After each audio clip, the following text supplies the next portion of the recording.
I do want to see the interrogation of this shit. I'm not gonna lie. The reason why is because I feel like this is someone who's just like really delusional, man. Stanley's well filled the air. Shots rang out. Pew, pew. He exploded above her, and crumpled on top of her. Don't you worry, madam. I'll make sure you make it out of here alive. Save me, daddy.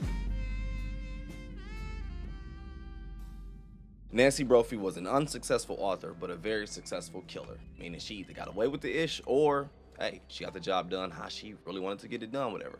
Howdy, partner. How your day going? Morning, evening, night, whenever you watch this video, whatever. So we're about to check out Wrong Never Felt So Right for Nancy Brophy.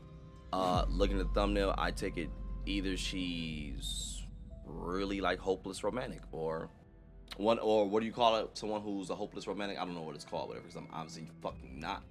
But she's either one of those or she's just really into some kinky shit. A hopeless romantic is someone who continues to believe in love no matter the struggles they might have experienced in the past. Yeah, that was definitely my mom, and I feel like that was a huge downfall for her, for real. Just to talk about this topic just for a little bit, then we'll get to the video, or you can fast forward, whatever you want to do.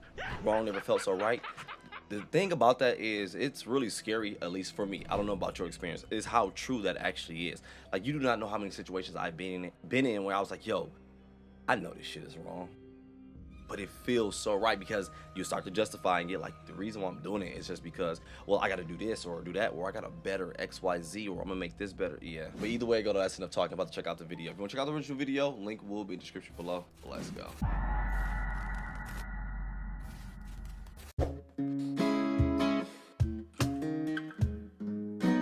Hey you, and welcome. My name is Mike, and in this old video, what I have for you today is a story that I think it's about time I got to. 50 billion of you reached out to me to talk about this story, so thank you. And now I'm finally getting to it, so we're even. The reason it's taken me so long to talk about Nancy Brophy, Nanbro, as I call her, is that, you know, before I got into it, I figured it'd be a good idea to do my due diligence. And by that I mean I read some of her books. And boy was it tough going. They're just awful. But you know, this story is bananas. Just like all of her stories. I get it, it was research purpose, but I dabbled in a few books of people that I know I should have not dabbled in. But hey, we ain't gonna do too much talking though. Been there. But you know, this story is bananas. Just like all of her stories. I can't wait to get into it, so let's give it a go.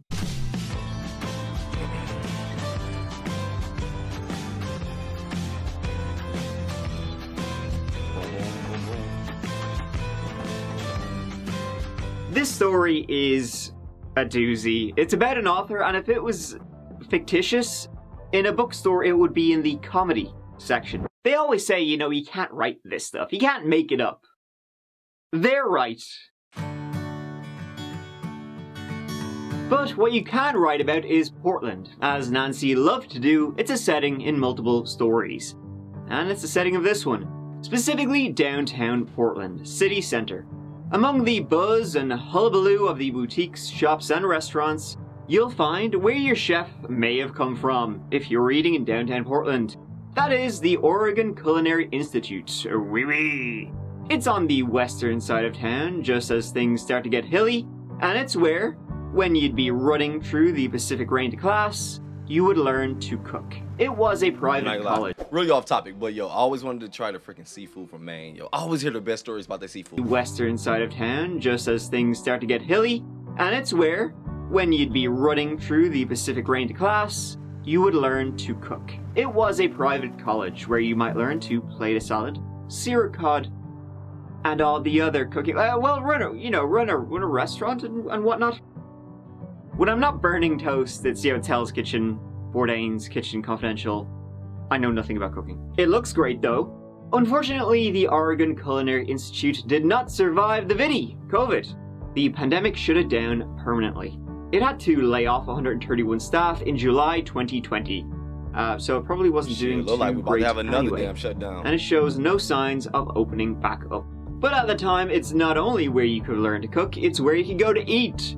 Yummy! People seem to have been fans. It wasn't expensive, as it was cooked by students, and it seemed to be pretty sweet. One of the instructors there was Chef Daniel Brophy.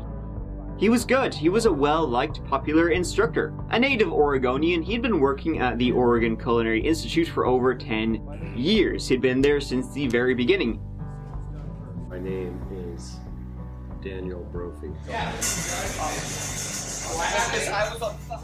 have been teaching since the Oregon Culinary Institute opened. My background in food spans approximately 45 years. Customer said, is this a sushi bar? Now he was lead chef instructor, and to quote his faculty biography, the resident encyclopedia of knowledge at the Institute. Look at you. He was not just a wizard in the kitchen, it seems. He knew marine biology, gardening, and I'm not gonna lie. Just kind of assuming here at this point, but the way he was introduced, it was either let me know, like, yeah, let me let you know about this person who you definitely need to know about in the story, because later on some ish may happen. Don't want to put my foot in my mouth. Or I'm thinking, please do not tell me he was the victim. Dan is the resident encyclopedia of knowledge at Oregon Culinary Institute. In addition to nearly 3 decades experience in kitchens overlapping 2 decades, yeah, he just told us that. But I was like, yeah, I feel like you're really showing, like, wow, this is someone who really had a passion for something, huh? Oh, shit. To quote his faculty biography, the resident encyclopedia of knowledge at the Institute. Look at you. He was not just a wizard in the kitchen, it seems. He knew marine biology, gardening, and mushrooms to a T. He could be grumpy when you met him. He shot from the hip and didn't like faffing about. But underneath, he was a big old bear. As I said, he was beloved by his students. Sound like he was just straight to the point. Need more people like that in the world. Underneath, he was a big old bear. As I said, he was beloved by his students. He was the face of the Institute, according to the website, the most active faculty member, leading field trips, organized student projects, and spoke to the wider community. Quite a guy. So what happened then in June of 2018 not only shocked, the Institute, but it shocked the city of Portland, like, at large. The 2nd of June 2018, that day was a Saturday. Things are heating up in the middle of summer. Chef Dan Brophy, he was into the Oregon Culinary Institute early. He was gonna, head in, get set up for classes that would be taking place later on that day. He was first in. He had a good bit of prep to do for the day's classes before the students arrived. Sushi. And so, shortly after 7 a.m., he went in, he opened the locks, he disarmed the alarms, and he was getting about his business. A fellow staff member arrived literally minutes after Dan did to the Institute herself, having to set up for the day. The students would be arriving any moment now, and she was the one who found him. 10 minutes after Dan walked in that very early Saturday morning, he walked into an empty building, he opened the locks, he turned off the alarms. He was now lying dead in the rear kitchen. I knew it. His colleague, she came in, she saw him, she screamed. But he was, by this stage, there was nothing to be done. 911. Hi, we are at Oregon Culinary Institute. He's an older man. All right, is he conscious right now? No, he is not conscious. By the time she called 911 and the EMTs arrived, students had begun filtering in, but he was gone. What? Dan Brophy had been shot twice. Once in Oh, the I back. thought he meant like literally like the body has been like moved or something. I was like, oh hell no. Called 911 Okay, and the hold up. EMTs arrived. Students had begun filtering in, but he was gone. Damn. Dan Brophy had been shot twice, once in the back and again in the chest. Both bullets went through his heart. Beloved teacher at the Oregon Culinary Institute is gunned down at the school. It was early Saturday morning when students found 63-year-old Daniel Brophy on the floor at one of the school's kitchens. It didn't look like a robbery or burglary gone wrong. I mean, Not who being robs shot a in the culinary back, institute? no. And it didn't seem like there had been any kind of struggle. He still had his phone, his keys, his wallet. Police would cordon off the scene, and the murder investigation would begin in earnest. But only a few minutes after the police tape went up, Dan Brophy's wife arrived, having driven from Beaverton, which is about a 15-minute drive away. Dan is your husband, is that correct? Uh-huh.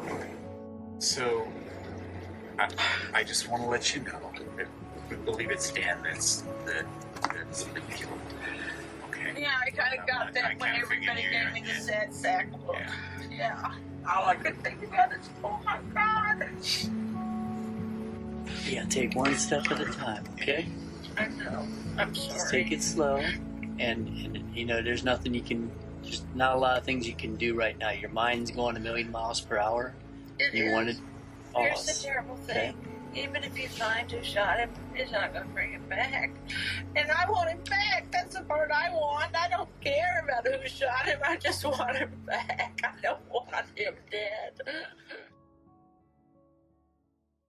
Her name was Nancy Brophy, and she was like devastated.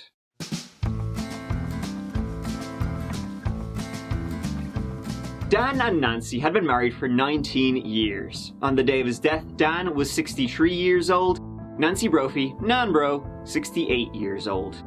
Dan was the main breadwinner. As I said, he knew cooking, and he knew it good. Nancy had more artistic sensibilities. A native Texan, after graduating from both the University of Houston. You get trapped in that entrepreneurship, the entrepreneur lifestyle, I should say. Even when it ain't working, you keep on pushing. Get to watching your motivational videos. I don't know what's going on, cause you can do it. You gotta wake up in the morning. You gotta say fuck that. But basically, I knew he was obviously the breadwinner, and not even just because of all that he did. I'm judge. I'm assuming at this point, judge or whatever. But he give me traditional man vibe. So yeah, I bet he was. Nan Bro, 68 years old. Dan was the main breadwinner. As I said, he knew cooking, and he knew it good. Nancy had more artistic sensibilities. A native Texan, after graduating from both the University of Houston and the University of Indiana, she married a cop. That didn't work out for one reason or another. I haven't been able to find out too much about her first husband. But anyway, when that disintegrated, she up sticks and Nanbro moved to Oregon. She moved to Portland. And it was in that port on land that, in the early 90s, she attended a culinary institute, and it was there that she met Chef Dan Brophy. Now, it's not the same culinary institute as the one Dan worked at, but I guess, they met and they started. You gotta add. I'm gonna let this ad play real quick. You know it's funny? While these ads are playing real quick, go ahead, let me get this revenue. If it wasn't for the description letting me know what was already going on with this situation, this story, I would have not been blaming her at this moment. I would have not been. I'm not gonna lie to you. The call, it didn't sound 100%, but shit, sometime it won't, man. Sometimes you may really be just done with this person. I'm not gonna lie to you. Like, oh, they happen to go. Sorry, but fuck. Look, you know what I'm talking about. I'm human just like I'm human. Stop playing with me. But either way it go, dog, it sounded more believable than it sounded unbelievable. All right, damn, Mike, that gave me 2 3-minute ads, bro. I'm gonna skip this one, dog. I'm gonna watch the other ones. Moved to Oregon. She moved to Portland. And it was in that port on land that, in the early 90s, she attended a culinary institute, and it was there that she met Chef Dan Brophy. Now, it's not the same culinary institute as the one Dan worked at, but I guess, they met and they started bonding over food. Now, Dan, at the time in the early 90s when Nancy and Dan met, Dan, he was in fact married to another woman, and he had a son with her, but that later disintegrated. And Nancy Crampton would become Nancy Crampton Brophy in 1999.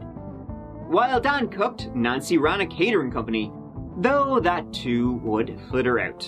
She later worked at Safe Money Smart, a pension company. But yada yada yada. Am I right? Because Nancy's real love was writing. Mad about it, so she was. And it is here that we meet her magnum opus series. Wrong never felt so right. Oh, it never really sold well. It wasn't a mega hit. In fact, it was like, if a hit is here, it's like down here. Damn. Like down here would be where her books are. Where you go, don't awful. He really left. And now, please. I was just like about to play some Mario, so I was like, okay, he really dipped. He done turned the damn game out. This is how I'm playing though, for real, man.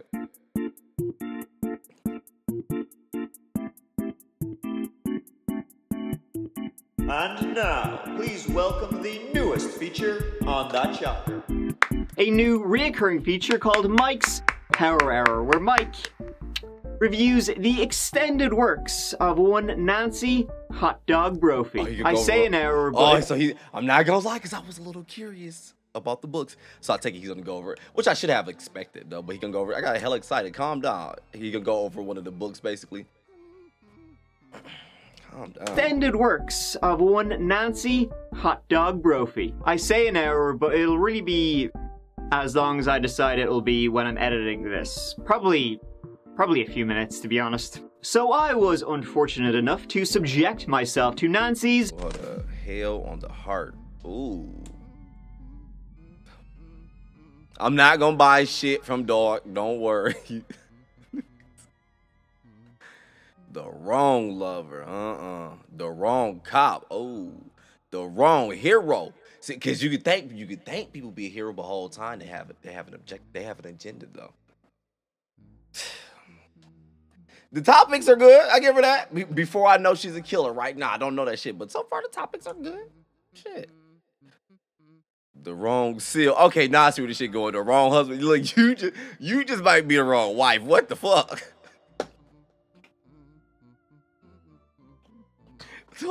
You just attract wrong niggas. You just attracting the wrong niggas. You need to make. I'm gonna make that one the wrong niggas. Wrong Never Felt So Right series. A series beginning in 2011 till 2017. They, my dude, are about Navy SEALs. Yeah, Navy SEAls. Ooh, Navy SEAls! I read a lot of, I'm not gonna say all because, come on. Of Nancy Brophy's books, so you don't have to. Virtually, by the way, because if you think I'm buying her paperbacks, you got another thing coming. And it was a challenge, probably the most difficult book report I've ever had to do because I'm subjecting myself to this shit. And one thing, this woman is horny. This woman is horny. Super horny. I think she's squarely aimed at the lobotomized minority. But you know what? Even if I'm not your target demographic, I can still, if art's not aimed towards me, I still feel like, I can appreciate it for what it is. I had my work cut out for me. Let's get into it. So the first book, Wrong Never Felt So Right, The Wrong Brother, is set in North Texas. And as the first book what a scorcher of a read. Coffee the Romance. In the series has the staples of all the books to come. Number 1 being horribly unlikable characters. Now, there's lots of media and books and TV shows, you can enjoy that feature horribly unlikable characters. But these ones are just boring. Book 1 features Zach Pritchard, ex-NASCAR driver, Navy SEAL, a little bit rapey. He's also a big fan of the phrase firm boot in the ass. Zach's a man who conquers and he will tell Missy what's what. It also revolves around Chloe LaRuse, which might be my favorite worst name ever. Also, she's his deadbeat brother's girlfriend. The brother is involved in drugs and shit, and spoiler alert, he dies in a ferocious car accident. Or does he? He doesn't. It's this whole, drugs, murder gang thing. It's lame as shit. The story starts off with Zach going back home for his sister's wedding, and it turns out his younger brother, Gordy, a drug-taking philanderer, and of course, Chloe's boyfriend, is up to no good, and Zach has to rescue Chloe and get revenge. At the end, the bad guy, the drug Stanley, he takes Chloe hostage, so Zach... It's funny to me how... Who knows? It basically sounds like what I always picture the typical girl to want. I don't know, though. Could be wrong, because I don't know what the hell you want, dog. But it sounds like the... Just enough where it's like a bad boy, whatever word you want to use, hood nigga, whatever, depending on your culture, you pick one. I don't know, dog. But not fully crazy to the point where he just beat the shit out of you, but to make you feel protected, whatever, right? But at the same time, though, still a sweet gentleman is all. He comes with everything, full body. We see everything from the book. Basically, what I'm getting is this freaking fairy tale that you want. And it sounds like, I take it she wanted her husband to be this, but I don't know. We'll let the books finish and see. But yeah, I'm getting the vibes. Yeah, I can tell the way he was describing her horniness. And just from reading those books, yeah, I can tell she liked to be dominated. You can tell. It does make the relationship a little more fun. Not gonna lie to you, if the girl does allow it. I like the shit. I ain't gonna lie to you. And I can just be, oh, you just being the man when I say this. But I don't even like it when my girl, like, TMI at this point, if you're underage, fast forward. I don't even like it when my girl, like, try to F back or try to do shit where it look like the position look like you're kind of dominant. Nah, I'm not. Hell no. The fuck off me like that. Show you what the fuck we about to do in here. Stop playing. But that's just me though. You do what you like in your relationship. It's yours. I don't give a fuck. At the end, the bad guy, the drug Stanley, he takes Chloe hostage. So Zach, he recruits his old SEAL team, which is great. And then to get away, like in the final climactic scene, the bad guy has the gun to Chloe's head and she like stabs him with a knife and gets away. And then, well, the book literally says they open fire and the bad guy... Her hips swung out as her arms sailed backwards with as much force as she could master. The razor-sharp blade hit true. She pushed it home as his arm loosened. She dropped to the ground. Stanley's well filled the air. Stanley's well filled the air. Shots rang out. Pew, pew. He exploded above her and crumpled on top of her. Don't you worry, madam. I'll make sure you make it out of here alive. Save me, Daddy! Chloe lay completely still, afraid to call attention to herself. She couldn't see. She wouldn't move. Pew, pew, pew, as the bullets ricocheted off the wall, off of his hard body. I'm done, dog! Stop playing with me! The smell of blood was everywhere. Sticky, oozing liquid. That wasn't no motherfucking blood. Climactic scene, the bad guy has the gun to Chloe's head and she like stabs him with a knife and gets away. And then, well, the book literally says they opened fire and the bad guy exploded. But let me tell you something about this book, because like all the books, each is filled with, well, juicy action, even juicier butts, hot chicks, beloved realistic characters, most of which who are buff ex-military dudes, and hometown gals just looking for a way out of their dreary lives. And if that doesn't excite you, there are even more tropes than that. Dreary lives.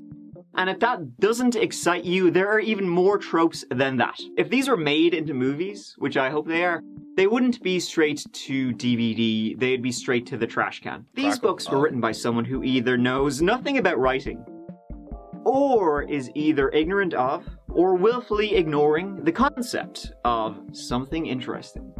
It's a very horny book. I mean, not sexy in the slightest, about as sexy as you can imagine this woman coming up with. But the characters are constantly thinking and talking about sex. The very first conversation in the book is about how Chloe's boyfriend, Gordy, that's Zach's brother, won't bang her.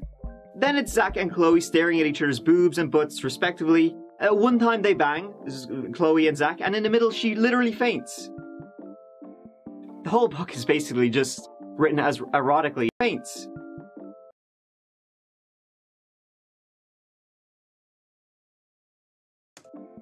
The whole book is that was a problem. Chloe and Zach, and in the middle she literally faints.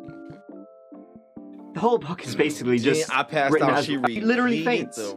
Man, look, fuck it. Her mouth stretched in a wide, very pleased grin. I passed out. She repeated. So you're saying like kept going even after. The time they bang, this is Chloe and Zach, and in the middle she literally faints. The whole book is basically just written as erotically as you can imagine. It was actually very difficult to read because I was just jerking off the entire time. Now, so what I said for that book, you can copy and paste for everything else in the series. They're all the same, and by that I mean they are the visual equivalent to waterboarding. Travis is the... So, what I said for that book, you can copy and paste for everything else in the series. They are all the same, and by that I mean they are the visual equivalent to waterboarding. Travis is the hero of book 2, another superhuman SEAL and complete trained operator who follows women around and kind of intimidates them into banging.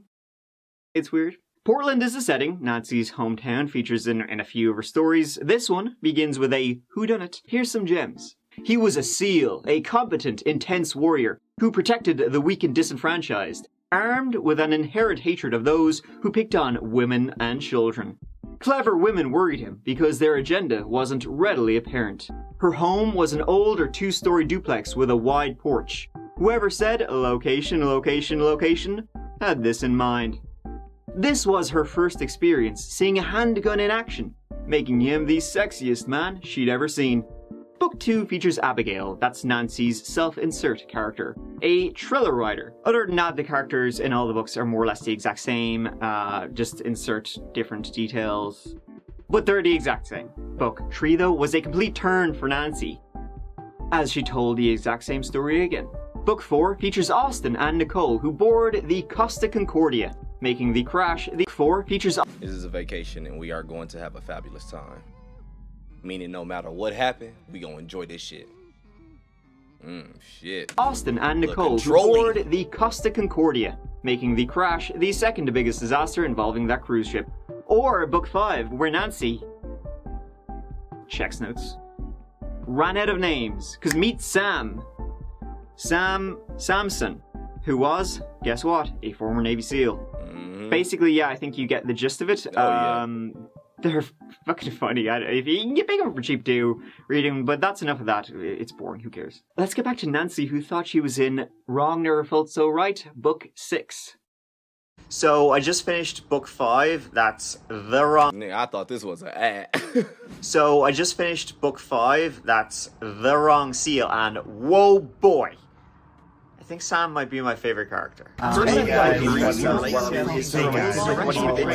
seal, and he said he was attracted to her. He's homo. That's a lot of shite. But she wasn't in it for the money really at all. She was in it for the love of writing, which, as much as I'm here.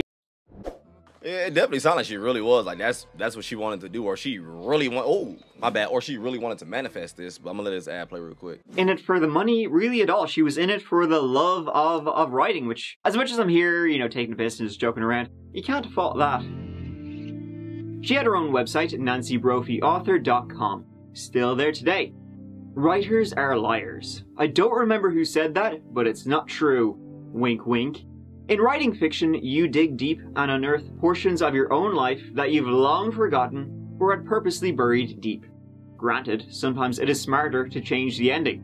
That being said, let me add, this photo is a lie. I haven't looked like this for a while, but it is me. She wrote about giving advice as a published author, her love of the Great British Baking Show, of her books, and her upcoming appearances. You could also have her review your manuscript, 100 books for 12,000 words, or work on your story with you over the phone for $75 an hour. But what you, dear watcher, probably want to get into is more than likely what you've already heard of. The article she wrote. It was on another blog, a blog for female authors, and it was titled, How to Murder Your Husband. In the wider context, it's interesting reading, but it's pretty bland, to be fair. I don't really know why she wrote it. In November 2011, she wrote, as a romantic suspense writer, I spend a lot of time thinking about murder and, consequently, about police procedure. After all, if the murder is supposed to set me free, I certainly don't want to spend any time in jail. And let me say clearly for the record, I don't like jumpsuits, and orange isn't my color. Well then, consider me interested. What's your motives, huh? Financial? This is big. Lying, cheating bastard? Fell in love with someone else? Abuser? It's your profession? Now we're talking. And then, how you gonna do it? Gun? Well, she says it's loud, messy. But then you got knives, garrote, random heavy piece of equipment, poison, hitman, lover. It's actually very short and doesn't really have many good tips. Ah, so that explains it. Dan and Nancy were supposedly inseparable over their long marriage, and there was never any signs of any friction or much to do with that. So, what happened to Dan? Nancy was devastated. She even posted about it on Facebook. So hopefully he reads it, or you can pause it and read it at the end, because it's kind of cut off at the end, so it's gonna make my reading sound bad. But basically, it's just she's just letting people know, yo, she feel hella devastated about what happened. She knows some people feel like you deserve to call and do agree, but it's a struggle right now dealing with the death of her husband. As if I don't know what's going on, I'll pretend I'll say whatever. But yeah, that is true though. Really, like I could not answer a fucking call, even if it was like people close. When you have a close death, yeah, you don't want to talk to anybody because you're gonna hear that same little shit. I'm sorry, it's a struggle, I know, blah blah. And you know you'll hear from everybody. Then everybody want to ask, yo, what happened or exploits it, because you want to be, because you want, you're fucking human. because they want to be nosy too. You get some people who respect it though, but still, regardless, you don't want to talk to them neither. But basically let everybody know, yeah, that's why I ain't talking to nobody. And if you want to come to the candlelight, whatever, boom, here's everything. But now let's go back because we know what's going on anyway. She even posted about it on Facebook.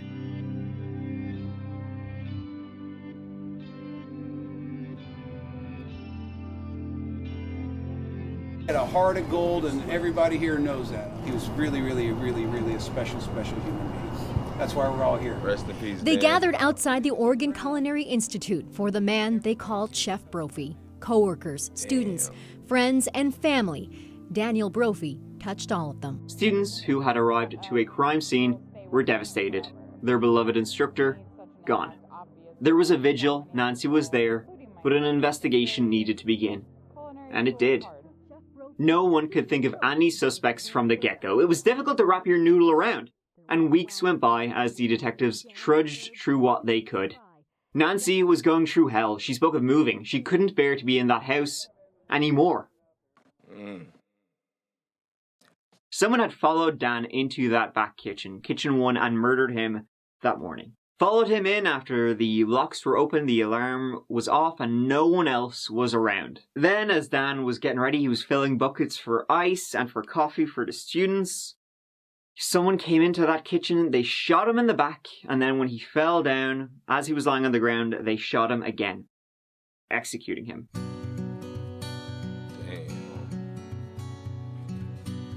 Now, just a few days after the murder of Chef... Let me hear one thing. He fell down. As he was lying on the ground, they shot him again, executing him. Yeah, because that second one was in the front. Because the only thing I keep picturing is, because I don't... Only thing I can picture, because when I first heard the shot, it sounded like, yeah, of course this person plotted this shit. But as I just heard this part and on these books, look, it felt like it was like I wanted this scene. It was like, boom, shot in the back. Okay, now he's on it. Now he's laying down, probably crawling, whatever. I don't know, picture some movie-ish. Don't know what went on. Turned around. Yeah, I kind of want you to see me. Let's make it dramatic. That's what I'm picturing. Don't know if that happened. That's just my assumption. That's what I'm picturing in my head at the moment. That's what it sounded like, dog. I ain't gonna lie to you. Fell down. As he was lying on the ground, they shot him again, executing him.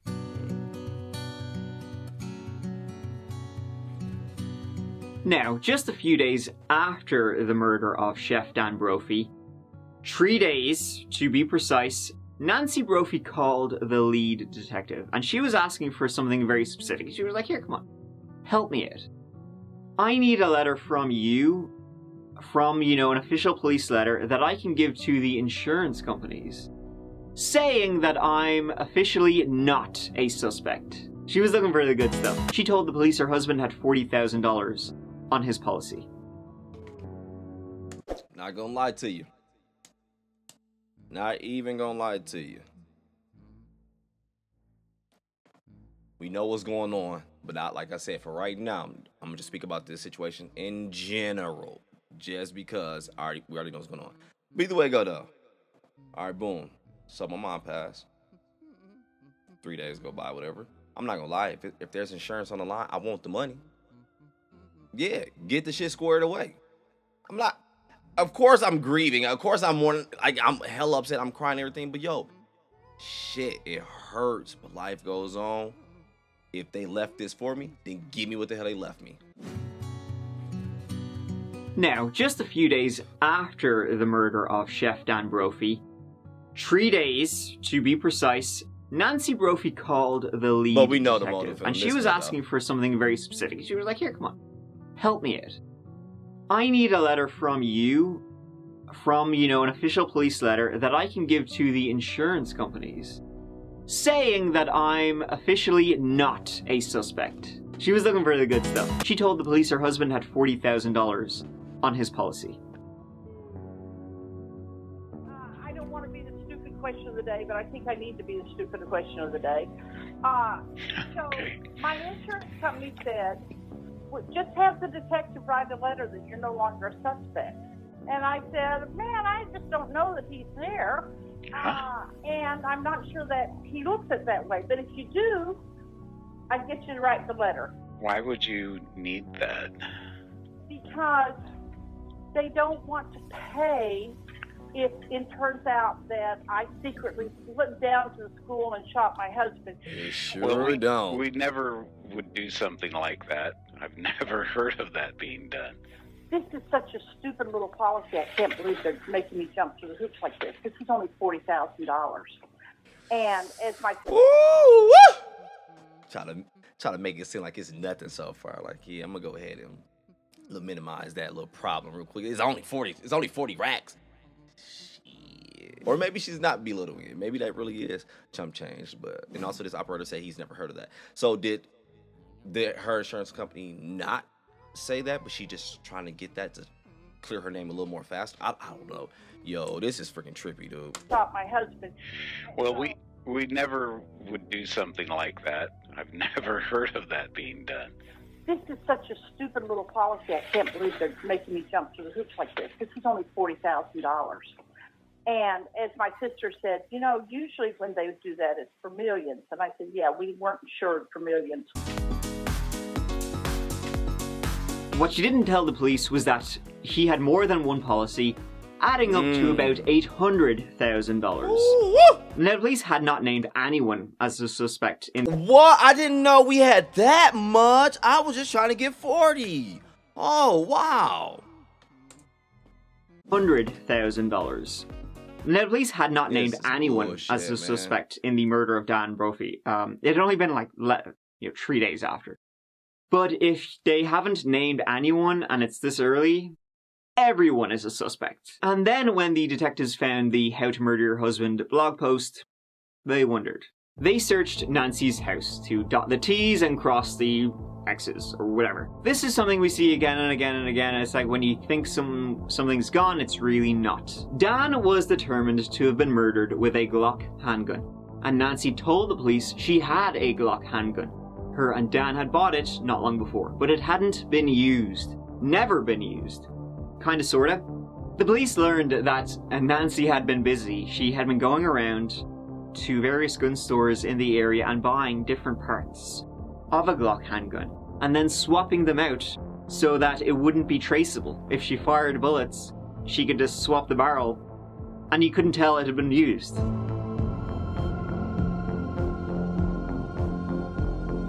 And CCTV from the surrounding businesses showed Nancy driving around the area of the Oregon Culinary Institute the time Dan was killed. She had said she was home. Let me go back. My bad. Because I was just thinking, man, I got so many mods on my gun, and believe me, no matter what I change out, blah, I can tell it's been used. And CCTV from the surrounding businesses showed Nancy driving around the area of the Oregon Culinary Institute the time Dan was killed. She had said she was home.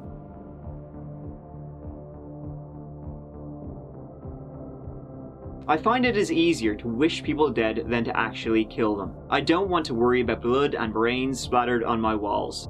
And really, I'm not good at remembering lies.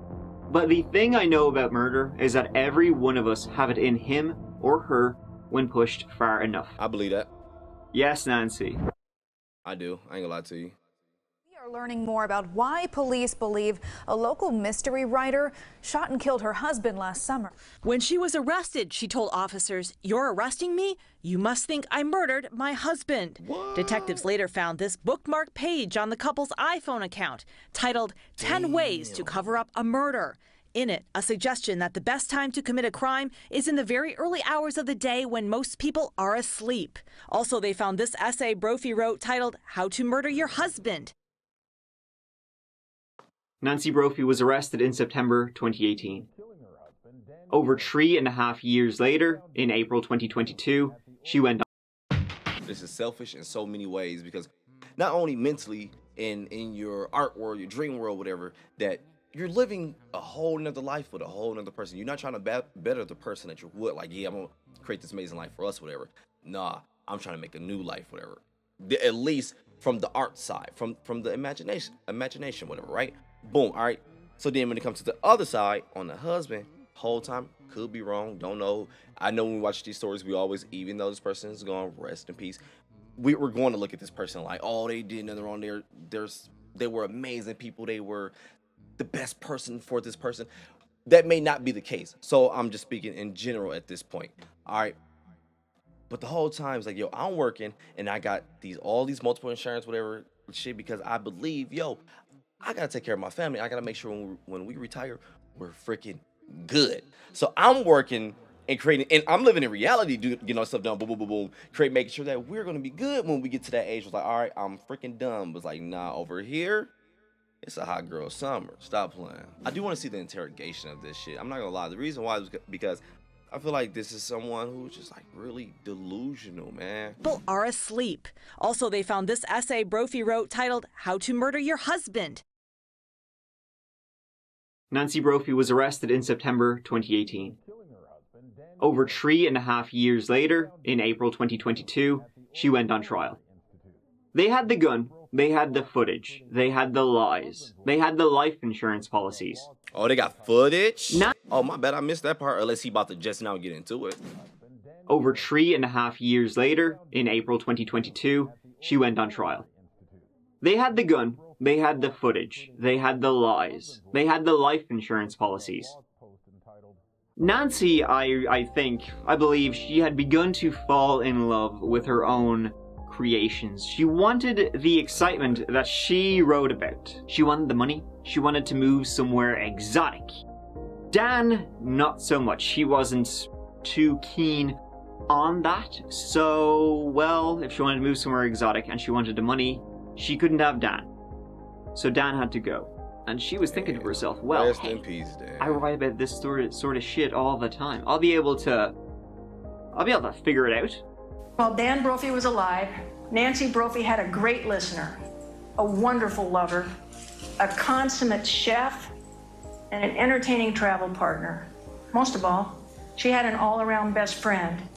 But the crazy part is the age. That's why I was like, oh man, it gets to a point. I understand. You can get trapped into your art where it's like, yo, this is actually my lifestyle. Yeah, this life that I'm living and I'm portraying when it comes to my imagination and when I post online and all this shit. Yeah, I need that lifestyle, but it's not. So you either really have to make it your lifestyle without harming other people, or you got to look at what the hell you got and appreciate that shit and work with it, because I kid you not, I guarantee you, dog, you got more than what you need. Guarantee, babe. I know you can sit here and argue, you're not doing it. All right, cool, go ahead and keep on arguing then. Oh, man. But he legit just setting the family up, dog. Like, I got this shit. Nah. I see something a little better. Oops, I done fucked it up. My bad. A consummate chef and an entertaining travel partner. Most of all, she had an all-around best friend. She shared her life with a man who never failed to make her laugh. Nancy Brophy was blessed with a true partner who always looked out for her and always looked forward to a future with her, as she did him. After you've heard all the evidence in this case, we are certain that you will understand that Nancy Brophy did not kill her husband. Thank you. She pleaded not guilty. The defense tried to say someone else did it, a homeless guy caught on CCTV. They said, money wasn't an issue. She didn't want the money. Oh, yeah, the footage of the car. I was thinking when he said the footage that, like, actually inside of the damn, the school, whatever, when it happened. That's what I was thinking. That's why I was like, oh, I missed that part. Okay, my bad. Yeah, the footage of the car. The homeless guy caught on CCTV. They said, money wasn't an issue. She didn't want the money, and the amount in his life insurance policies would not be motive. It wasn't crazy. And Nancy herself got on up there. She didn't do great.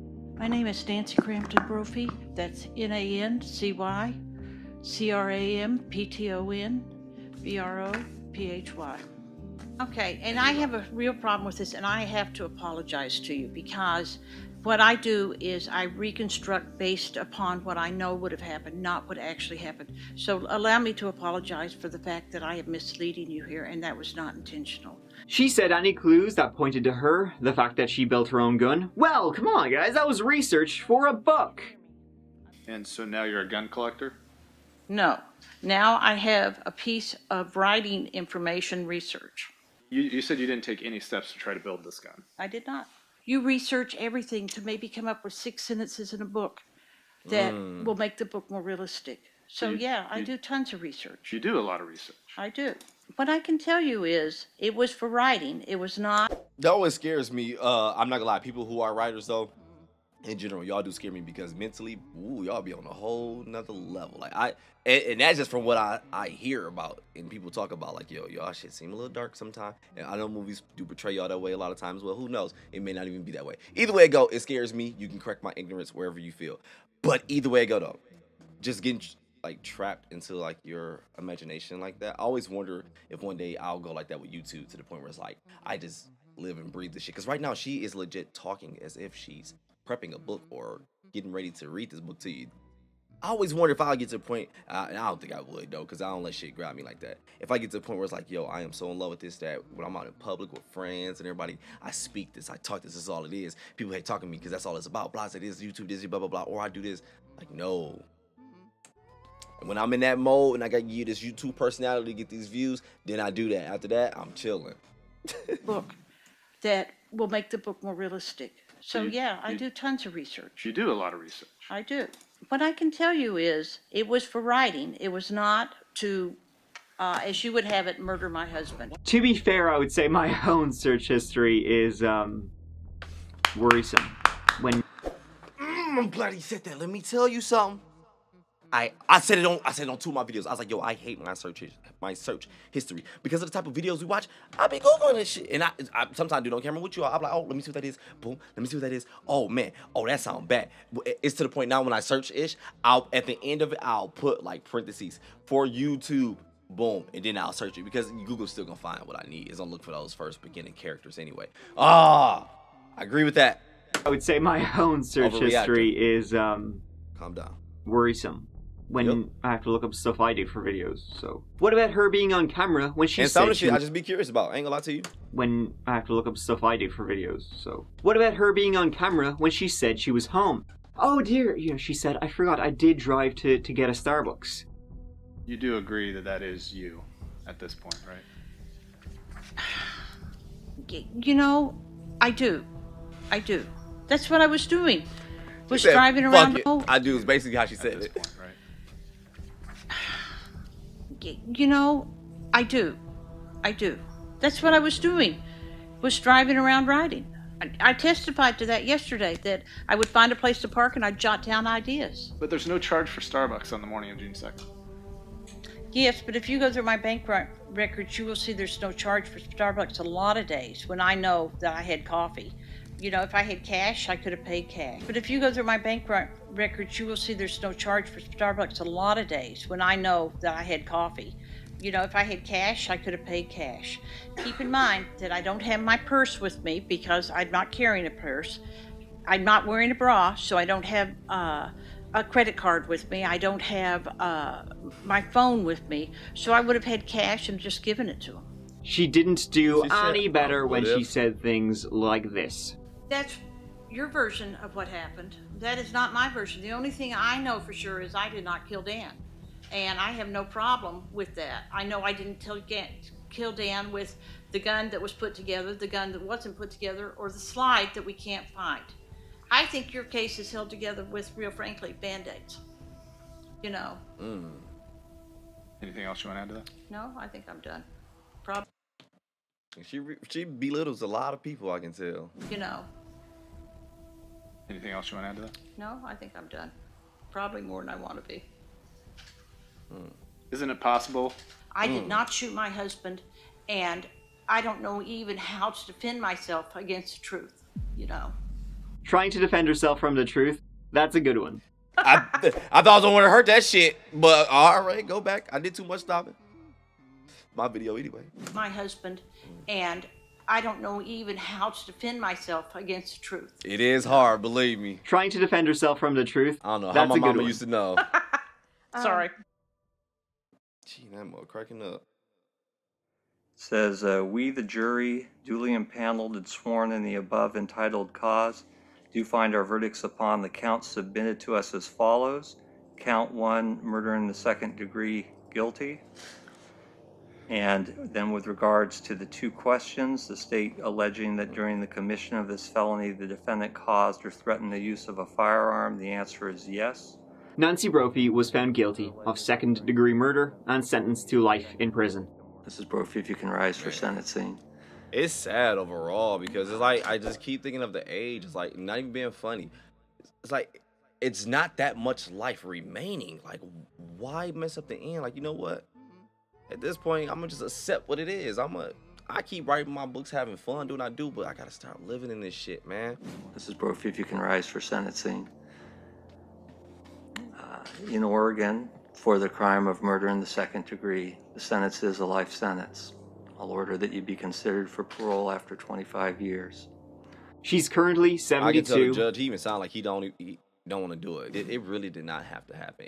I think some simple talking could have probably fixed this, and this is just me assuming at this point, because I really assuming, take it that the lifestyle was, as the husband, I live my lifestyle. As the wife, I live my lifestyle. Don't worry about what I do. Don't worry about what you do. We love each other, take care of each other, whatever. Because it don't feel like that communication was there where it was like, all right, I understand this is my baby's passion, and this is, and the other person look at it like, yo, this is my baby passion. So I would dabble here and there, like, into your shit. Like, oh, I saw you wrote about so-and-so, everything, any way you feel. I don't know. Maybe that did happen, though. Maybe it did. Crime of murder in the second degree. The sentence is a life sentence. I'll order that you be considered for parole after 25 years. She's currently 72, so that's a death sentence. Yep. And the daughter, man. And that's the story of Nancy Brophy. Well, to date, but I doubt there's going to be a whole lot of addendums to this one. The whole story is crazy. Her own books are more believable, and the writing is better in her own books than what she said in her own testimony. It's crazy. It's crazy that she wrote an article about how to murder your husband, though it seems she didn't listen to her own advice at all and did a pretty bad job at it, to be honest. Though swapping out parts for the guns was not a bad idea. It's a story of greed, one we see consistently. Life endures, baby. How to beat it? Well, Nancy didn't beat this. And let me say clearly for the record, I don't like jumpsuits, and orange isn't my color. Too bad. Yeah, because that's what you got. Woo! Well. Thank you so much for watching. I really appreciate you doing so, being here with this guy. Listen, here, go on. I'll see you as always real soon in the next old video. You can see me earlier if you go on to Patreon. You can check out merch. You can do all that stuff in links down below. But until then, well, listen, take care of each other and yourselves. Because I love you. Mike out.